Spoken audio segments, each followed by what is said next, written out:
We're starting out with our first lecture. Dukah. Dukah means crap. Dukah means mental poop. Mental poop. That's what it means. Mental thoughts that are based in fear, distrust, jealousy, envy, oppression, all of those fear-based thoughts. Lack is a fear-based thought. All of those are Dukah thoughts. And those affect us negatively, very negatively. Okay? So knowing that, we also need to understand that our thoughts, every single thought, creates substance in some form. Every single thought creates substance in some form. Okay? Our thoughts create our beliefs, and our beliefs create our reality. Let me tell you about that. Let me give you an example. How many of us know somebody who says,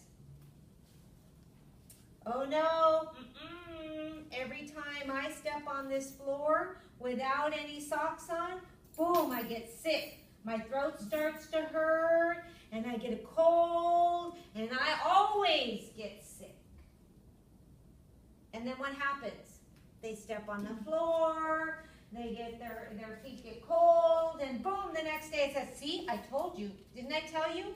What happened yesterday? I stepped on the floor, I got a cold now. Do we know anybody like that? Mm-hmm. Yeah. And somebody might even be ourselves. You see, we have created what is called neuroconnections. Neuroconnections are anything that you have hooked into and connected that to you. Let me give you another neuroconnection. When you were a little kid, you went to the store, you said, Mommy, can I have this? And your mommy said, no, no hay dinero. Bilingual. No, there's no money. No, we can't afford that. No, not right now. And what did you think? Right? So what happens is, that was a fear-based thought, that was Dukah. And what happened to your parents? Did they ever become rich? No, because they created that same reality. That same reality continues to get created over and over and over. And that's what happens when you take a look at your surroundings.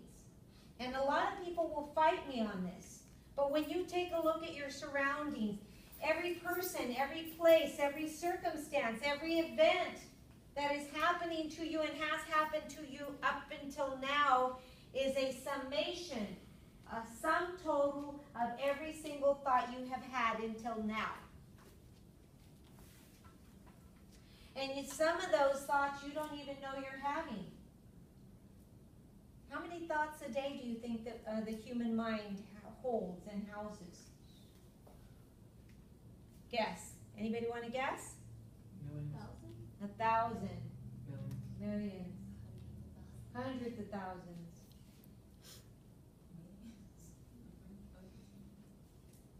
The most current research says that we have approximately 1 million thoughts a day in this human mind of ours.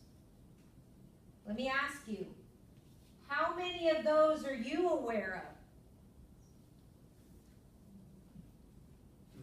of? 5 maybe? 6? On a good day, 10?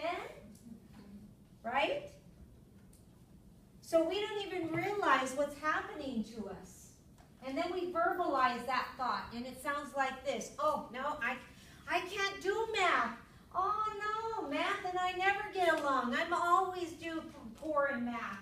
I can't ever get anything more than a C in math. Dude, that's all it is, man. I'll be lucky to get a C in math. Right? And if we live by this, Our thoughts create our beliefs, and our beliefs create our reality. You have gotten to the point where you believe that. Dukah.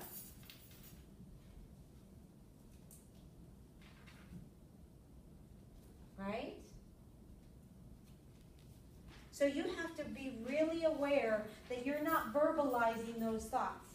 You should see how many times I go out there and all I listen to is, number one, is gossip.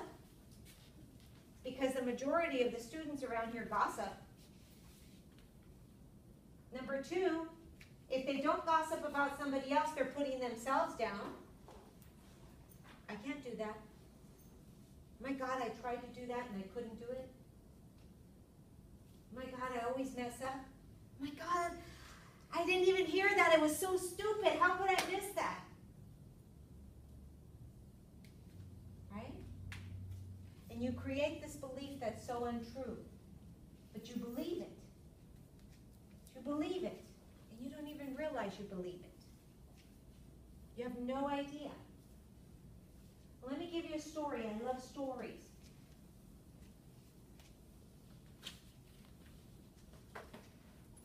I'm going to give you a personal story about thoughts creating beliefs and beliefs creating reality. Okay? My brother and I were raised in the same house. We had the same parents. We had the same examples. Yet his reality is very different than my reality. If you talk to my brother, he's a beautiful person and I love him dearly and I pray for him every single day. But here's what his story looks like. Chihuahuas. Siempre, todo el tiempo me pasa, siempre, nada más hago un poquito de dinero. You know, and in English it sounds like this. Holy crap, everybody's always out to give me. No one ever gives me anything. I have to work so hard now. And even when I work so hard, everybody's always trying to get me to do things for free. Right? And you ask him, Mijo, you have any money? No, I never have any money.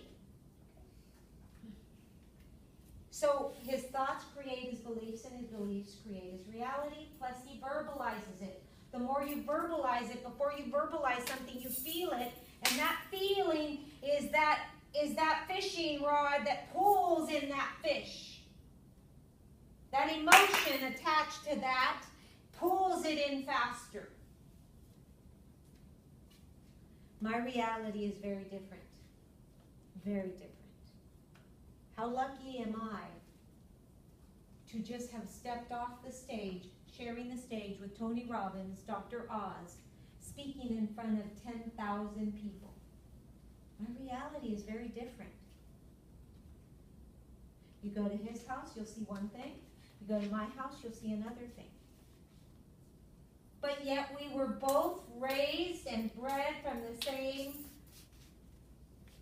and cut from the same scissor. So what is the difference? Your beliefs compared to his. Exactly. The only difference is my beliefs. And it started way a long time ago. Way a long time ago when I was in high school. The counselor said to me, no, little girl, you have brown skin and you have dark brown hair. So all you can be is an executive secretary. So if you look in my yearbook, it says under there, aspirations, executive secretary, because that's what they told me all I could be. But I didn't believe it. And I'll tell you how it would happen. My mom says, go to adult school, honey. Go get your typing certificate and go get your filing certificate. So I went. I got my filing certificate, and to this day, I still have not passed that freaking typing certificate.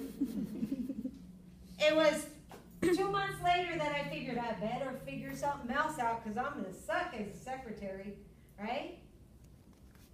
So instead, I went to the university. When I came back and I said to my counselor, I'm at the university, he said, oh, they took you? I said, of course.